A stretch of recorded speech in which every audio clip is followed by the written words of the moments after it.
agenda e cumprimento, agradeço ao senador Romário pela inversão. A minha agenda já está bastante atrasada hoje.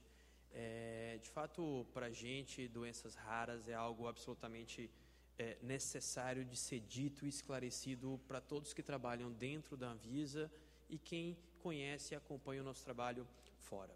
A Anvisa vem, de fato, como eu falei, há 3 anos, com uma linha muito específica de atuação, uma linha muito específica de prestação de conhecimento, tanto a atividade interna da casa quanto a atividade externa. O que é que nós fizemos nos últimos anos? A gente tem RDCs, algumas RDCs que tratam exclusivamente ou quase que exclusivamente assuntos relacionados a doenças raras. O que a gente fez com esse processo? Esse processo parte de um processo inicial de definição pelo Ministério da Saúde da política de doenças raras, parte da definição pelo Ministério da Saúde de quais são essas doenças raras. O senador Romário já fez a definição clássica do que é doenças raras. A gente quer, de fato, atender a todos os pacientes, independentemente do número de acometidos pela doença. É claro que uma doença que tem um número muito pequeno de pacientes tem dificuldade até no desenvolvimento do próprio medicamento. Especificamente para a Anvisa, essa é a parte que a gente melhor pode atuar, é o melhor benefício que nós podemos dar, antecipar medicamentos, dar medicamento à população e prestar, de fato, a garantia e dar a segurança de que os medicamentos que estão sendo disponibilizados no Brasil ou que estão sendo registrados até fora do Brasil têm qualidade, eficácia e segurança. Quando a gente permite, por exemplo, usos compassivos, acessos estendidos, a gente está dizendo que mesmo o medicamento não estando no Brasil, a gente tem a segurança de que esse medicamento passou pela avaliação de outras autoridades e pode ser utilizado para aquela doença. Para isso, a gente tentou e tenta diuturnamente diminuir prazos. Esses prazos precisam ser cada vez mais curtos. Quem está acometido de uma doença que tem, às vezes, uma severidade muito alta, precisa de um atendimento e precisa de um atendimento rapidamente. Eu digo que a população brasileira hoje não espera mais da Anvisa o trabalho de registrar um medicamento com qualidade, eficácia e segurança. Ela espera da Anvisa registrar um medicamento com qualidade, eficácia e segurança no tempo mais rápido possível, de modo que isso esteja à disponibilidade. Isso não é simples, nós estamos falando de pesquisa, prova. A Anvisa hoje, quando atesta a eficácia de um medicamento, ela não atesta só para o público interno, ela atesta para vários cidadãos que não são cidadãos brasileiros. Outros países do mundo reconhecem a autoridade sanitária brasileira como uma autoridade de referência mundial, então países compram medicamentos. A Organização Mundial de Saúde pré-qualifica o Brasil, então nós temos um requisito para avaliação desse dossiê, de fato, bastante elevado. A gente tem prazos, como eu falei, então, para a gente falar em prazo, eu diria que o maior prazo, o prazo mais robusto para ser apresentado é que qualquer pedido de uma doença rara hoje na Anvisa, para registro ou para pesquisa clínica, ele detém um prazo máximo de avaliação pela Anvisa de 75 dias ou de 45 dias, quando é pesquisa clínica. É claro que fazer pesquisa clínica com a doença eu aprendi, agradeço a vários de vocês que estão aqui presentes. Eu aprendi muito nesses 2 últimos anos. Maria José é a primeira vez que me trouxe esse tema pela Interpharma. De fato, me apresentou um conhecimento que não detinha, uma dificuldade muito grande até do próprio desenvolvimento. O protocolo de desenvolvimento de uma pesquisa tem que ser totalmente desenhado, específico, aplicado especificamente para uma doença rara. Isso não é simples de ser feito.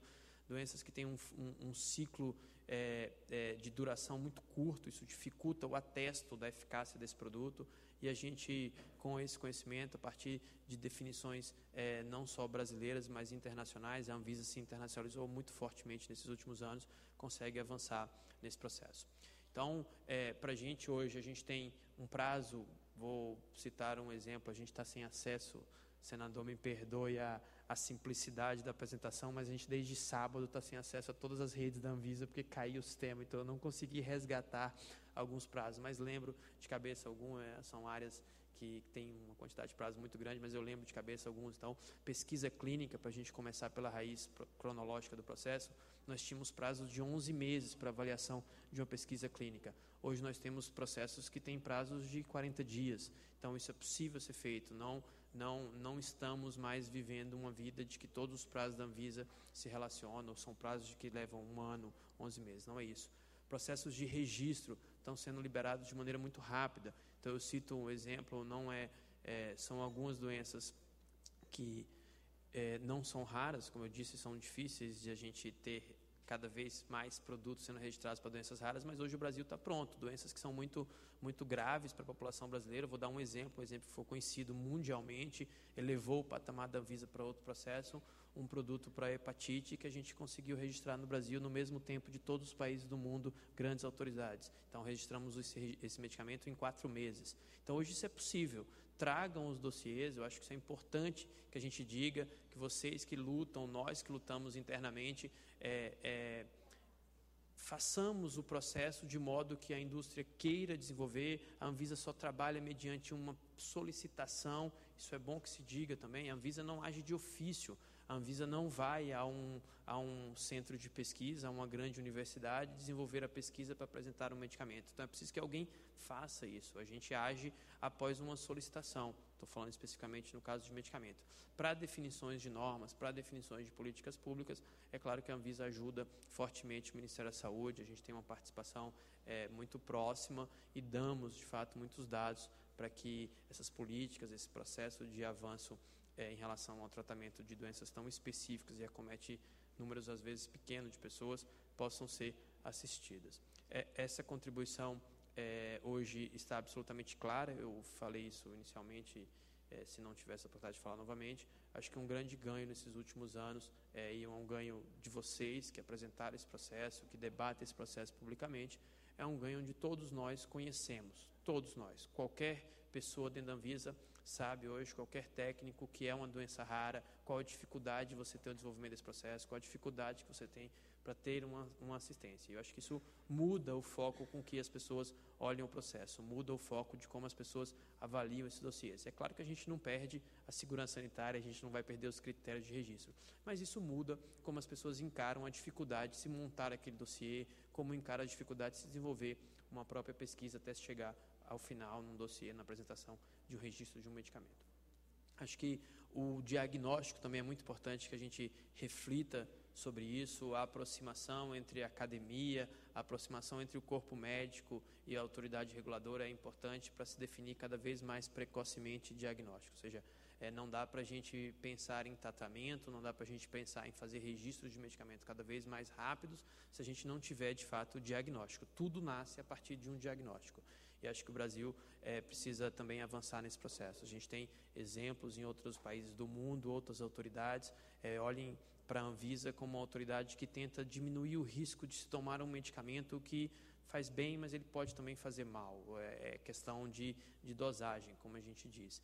E para ser feito isso, a gente precisa ter, às vezes, algumas mitigações de risco, tecnicamente, como a gente diz, alguns controles de risco que não estão na árvore do processo decisório da Anvisa. Então, eu dou um exemplo. Vários países do mundo existem associações médicas, associações de pacientes que andam muito alinhadas de modo a se controlar o tratamento da doença, de modo a se controlar e se trazer cada vez mais segurança para esse tratamento e cada vez mais precocidade para o diagnóstico. Isso dá para a agência reguladora naqueles países muitas garantias que nós talvez não tenhamos hoje. Então, quando a gente avalia um medicamento e a gente está avaliando, a norma já é possível que seja feito isso em fase 2, registrar o medicamento em fase 2, a gente está colocando o medicamento no mercado bastante arriscado, mas a gente está fazendo um peso entre uma balança que diz que alguém precisa ter um tratamento e o único tratamento disponível no mercado. Ok. A partir daí, o controle da utilização desse produto tem que ser feito muito fortemente pelas associações, pelo quem utiliza e quem prescreve esse medicamento. Em outros países do mundo isso é feito de uma maneira muito mais robusta que é o Brasil. E aí as agências reguladoras podem se dispor mais a assumir riscos em relação àquele produto.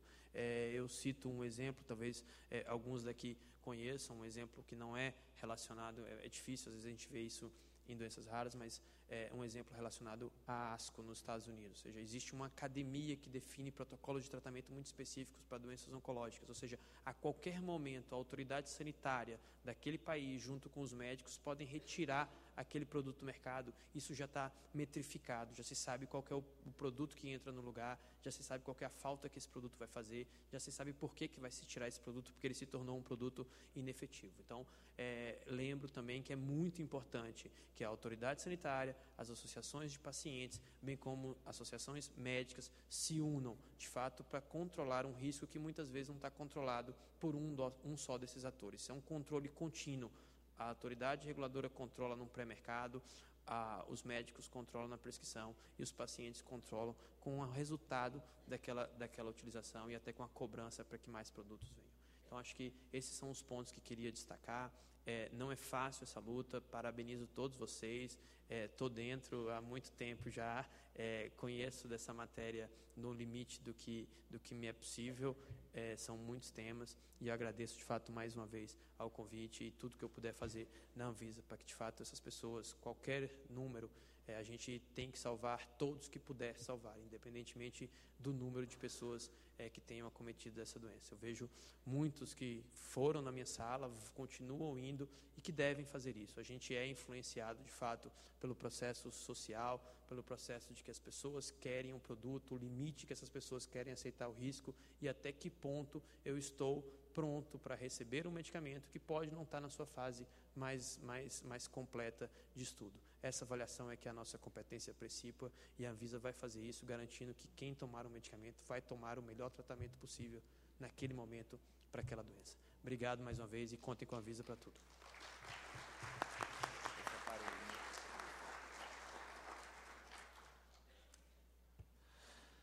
Muito obrigado, senhor Renato Alencar Porto.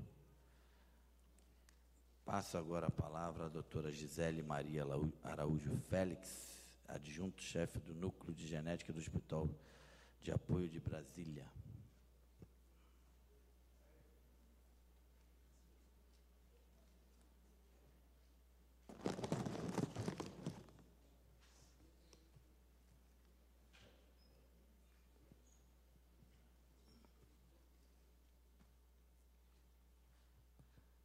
Bom dia a todos. Eu vou falar hoje sobre o cenário das doenças raras no Brasil.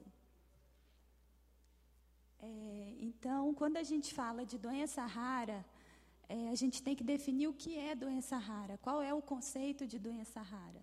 E o conceito está baseado na incidência dessas doenças. Então, a Organização Mundial de Saúde considera que é uma doença que afeta até 65 pessoas para cada 100 mil indivíduos. Isso dá uma relação de até 1,3 pessoas a cada 2 mil indivíduos. A caracterização é importante porque a gente observa que 75% dessas doenças acometem a faixa etária pediátrica, principalmente de 0 a 5 anos. Predomina uma etiologia genética. Em geral, elas são multissistêmicas, acometendo vários órgãos. Elas são crônicas e degenerativas também. E apresentam um alto risco de incapacidade e óbito. Isso leva a um risco elevado de sobrevivência e cria condições cronicamente debilitantes. Já foram descritas em torno de 6 mil a 8 mil doenças. Esse número ele tende a crescer porque a cada dia a pesquisa genética tem avançado e tem havido a descrição de novas doenças. Afetam em torno de 6 a 8% da população e 80% dessas doenças têm etiologia genética. O restante é de etiologia predominantemente infecciosa, autoimune ou inflamatória. Essas condições elas são consideradas raras individualmente, mas juntas afetam um grande número de pessoas. Estima-se que afeta em torno de 30 milhões de europeus, 25 milhões de norte-americanos e 13 milhões de brasileiros. E o diagnóstico ele tem sido um diagnóstico tardio. Isso tem sido o maior problema que essas pessoas que têm as doenças raras vêm enfrentando. O impacto é muito grande, porque pode levar a sequelas, às vezes o paciente pede uma oportunidade de tratamento, que em alguns casos pode ser medicamentoso, e até mesmo a possibilidade de estar melhorando a qualidade de vida com terapias de reabilitação. Esse impacto ele é agravado também por deficiência de políticas públicas, desconhecimento dos profissionais de saúde em relação a essas doenças, deficiência no ensino universitário. A gente percebe que nas faculdades de saúde, de uma forma geral, o tema é pouco abordado. E há uma carência também nos serviços de referência para atendimento desses pacientes. De 3 a 5% dos recém-nascidos no Brasil e na América Latina apresentam uma anomalia genética. 1 a 3% da população mundial possui deficiência intelectual. E o impacto dessas anomalias congênitas vem aumentando muito no Brasil.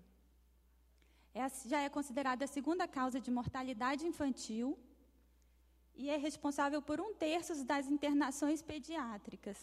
Então, isso reflete um problema de saúde pública muito importante. Na última década, tem-se visto no mundo inteiro um movimento em relação às doenças raras e várias discussões. A gente percebe que a Comissão Europeia está mais avançada nesse assunto e eles têm feito uma cooperação entre os países e redes de referência em doenças raras. Como existe uma grande heterogeneidade entre os países da União Europeia, tem se deixado um pouco para que cada país defina planos nacionais de ação em relação às doenças raras. No Brasil, surgiu a portaria do Ministério da Saúde 199, que contempla essa criação dos centros de referência, e essa portaria ela foi revisada pela portaria complementar 981 e instituiu a Política Nacional de Atenção Integral às Pessoas com Doenças Raras, além de aprovar diretrizes para atenção integral às pessoas com doenças raras no âmbito do SUS e instituiu incentivos de custeio. Então, sem dúvida, é um grande avanço, mas a gente tem que continuar trabalhando para que esses centros, de fato, sejam implantados e ofereçam o melhor para os pacientes em termos de diagnóstico mais precoce e de tratamento e de terapias de apoio e reabilitação. Então, essa portaria, ela considerou 2 eixos, sendo que o primeiro eixo contemplaria as doenças genéticas, com 3 grupos. O grupo das anomalias congênitas ou de manifestação tardia, o grupo da deficiência intelectual e o grupo dos erros inatos do metabolismo. E o segundo eixo contemplaria as doenças não genéticas, que seriam as infecciosas, as inflamatórias e as autoimunes. Falando um pouquinho da nossa história aqui no DF, os atendimentos em genética começaram em 1989, no serviço de genética, e em 2007, esse serviço passou a ser reconhecido como núcleo de genética. Quem iniciou esse serviço foi a doutora Maria Terezinha, que continua até hoje atendendo os pacientes, dando apoio e atuando também junto na coordenação das doenças raras da Secretaria de Saúde. Surgiu também a Lei Distrital 4.190, em 2008, que assegurou às crianças nascidas na rede pública do DF o direito ao teste de triagem neonatal na sua modalidade ampliada. Então, hoje em dia, essas crianças que nascem aqui no Distrito Federal, elas são triadas para mais de 30 doenças, e a gente tem conseguido, com esse diagnóstico precoce, evitar várias sequelas. A coordenação das doenças raras na Secretaria de Saúde, ela foi criada em 2013 e foi a primeira no país e foi realizada com o objetivo de estruturar de forma integrada e coordenada todos os níveis de atenção à saúde dos pacientes com doenças raras e os seus familiares. E, além disso, ela passou a promover o acesso aos recursos diagnósticos e terapêuticos, à informação, suporte e aconselhamento genético. Então, como eu havia citado, a doutora Maria Terezinha é a coordenadora das doenças raras da Secretaria de Saúde e vem desenvolvendo um trabalho muito bonito em relação a essa questão e em relação também à criação do centro de referência. Em 2013, surgiu a Lei 5.225, que dispõe sobre a política de tratamento de doenças raras no Distrito Federal. E, nesse mesmo ano, foi organizado o Centro de Terapia de Reposição Enzimática no Hospital da Criança, que é coordenado pelo Dr. Gerson. Então, só para exemplificar um pouco, esse é o novo organograma da Secretaria de Saúde. Houve algumas modificações, foram criadas algumas superintendências e os hospitais regionais ficaram vinculados a essas superintendências. Mas o Hospital de Apoio, o Hospital de Base, o Hospital São Vicente, eles ficaram fora dessa vinculação de superintendências justamente para ter mais autonomia em relação à gestão, e isso é muito importante porque auxilia a gente também na criação do centro de referência. Falando um pouquinho do nosso atendimento, então, do fluxo, as unidades básicas de saúde, as UTIs, as emergências, enfim, toda a rede pública, ela encaminha os pacientes e a genética ela está disseminada em vários hospitais justamente para procurar atender o maior número de pessoas de acordo com o atendimento multidisciplinar que acontece em cada hospital. Então, no HMIB, a gente tem um ambulatório de genética geral e de erros inatos do metabolismo. No Hospital da Criança, a gente tem um atendimento especializado, um ambulatório de doenças lisossomais, doenças de depósito. No Hospital de Apoio, ocorre todos os ambulatórios da triagem neonatal e as terapias de apoio, as terapias multidisciplinares, com fono, com psicóloga, com terapia ocupacional, com fisioterapia. No Hospital de Base, é feito o atendimento desses pacientes adultos. E no Agarram existe um ambulatório de fendas faciais e doenças neuromusculares. Então, como eu falei, esses pacientes eles são encaminhados para o núcleo de genética e do núcleo de genética eles são atendidos. A gente tem um atendimento multidisciplinar lá com o neuropediatra, com o endocrinopediatra também.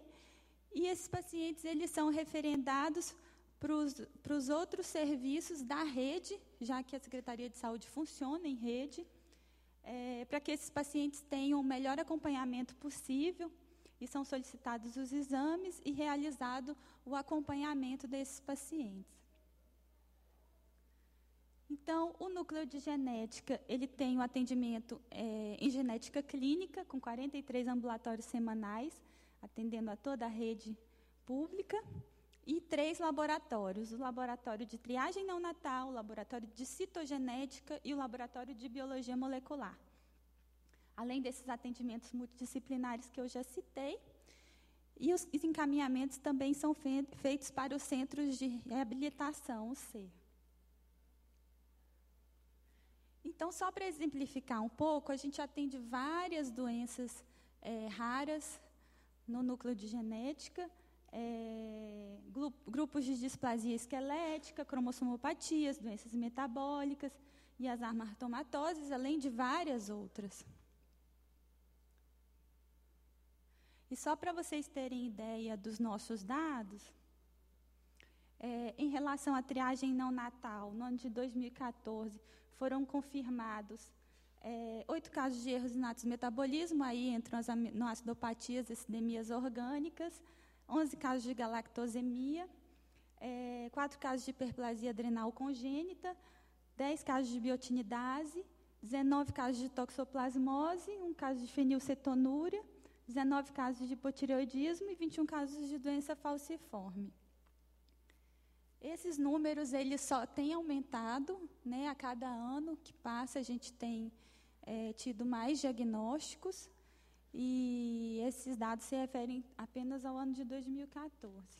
Em relação aos cariótipos realizados no laboratório de citogenética, a gente tem tido diagnósticos de síndrome de Down, de Edwards, de Patal, Cri-du-Chat, Wolff-Hirschhorn, pode passar? Turner, Klinefelter, dentre outras doenças. Algumas doenças que eu trouxe aqui, elas não são consideradas doença rara por ser mais frequente do que a incidência definida pelo Ministério da Saúde. Por exemplo, o Down não é considerado doença rara, tá? Doença falciforme também. Em relação aos dados da biologia molecular, a gente tem tido muita dificuldade porque o nosso trabalho na biologia molecular tem sido feito sempre com parcerias com a Universidade Católica e a UNB. Então, a gente tem buscado aí um apoio nesse sentido para tentar melhorar o laboratório em termos de equipamentos, em termos de insumos, para que a gente possa fazer mais diagnósticos e de preferência diagnósticos de uma forma mais precoce para poder estar auxiliando esses pacientes. Esses diagnósticos que saem por projeto de pesquisa, além deles terem um número limitado, como o projeto de pesquisa demora um tempo, às vezes a gente tem assim, um prazo de 3 anos, 2 anos para ter o resultado de um exame. Então, isso dificulta muito o nosso acompanhamento. Então, apesar das dificuldades, é sempre possível, e a gente tem que acreditar nisso para seguir construindo e melhorando o nosso serviço. Nós demos o primeiro passo, o apoio governamental e efetivo é constante. Eu gostaria, inclusive, de agradecer ao governo federal, o governo distrital do GDF, que tem nos ajudado muito, tem nos dado apoio, tem nos ouvido, a gente tem tido reuniões, então eu tenho uma perspectiva muito boa de continuar progredindo nesse sentido. O avanço das tecnologias é muito importante e fundamental, porque tem nos auxiliado muito, principalmente no diagnóstico. A mudança de currículos nas universidades é muito importante, além de treinamentos de equipes de saúde para estar reconhecendo essas doenças e encaminhando para os centros de referência, para o serviço especializado, para que esse paciente consiga chegar o mais rápido possível. A gente já viu alguns estudos que falam que, às vezes, o paciente passa 2, 4 anos passando por várias clínicas, por vários hospitais, até conseguir o diagnóstico. A formação de protocolos clínicos é fundamental, a Lauda já tinha citado isso aqui, e eu volto a repetir, porque com protocolos a gente consegue uniformizar condutas, e isso ajuda muito no diagnóstico também, na disseminação do conhecimento.